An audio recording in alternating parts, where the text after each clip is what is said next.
කොහෙද මේ සකබඹරෝගේ පද යන්නේ? අනේ මේ පද්දන එකකට මං කියන්න. අනේ මේ අහන්නකෝ.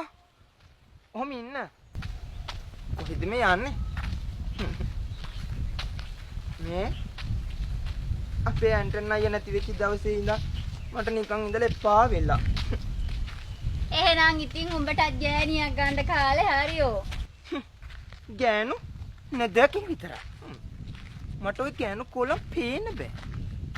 ඒක නෙමෙයි. මට රස්සාවක් හොයලා දීපන්කෝ. රස්සාවක් තියෙනවා. උඹට හරියන රස්සාවක් තියෙනවා. අනේ ඔය ඇත්තමද කියන්නේ? වරින්කෝ. උඹට මහලොකු බර වැඩක් කරන්න නෑ. අනික උඹනේ ගමේ නාලා කරලා හොඳට ඉන්න එක. අනේ ඒකනේ කියන්නේ.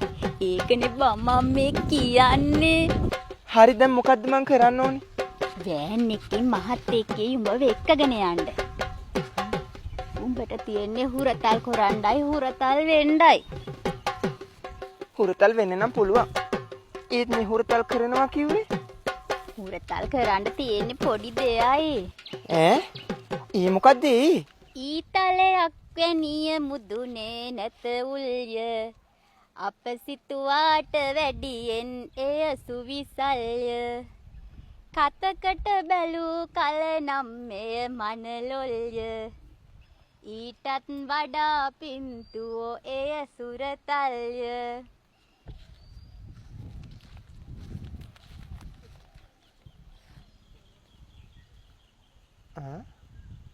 ඒ මොකද්ද?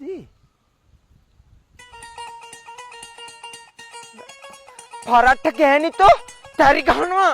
ඔව් අම පල්ල මං අහුනොත්. එනම ගහපි. එනම ගහලා මක බෑවිලා පරට්ට ගෑනි. එකකින් විතර.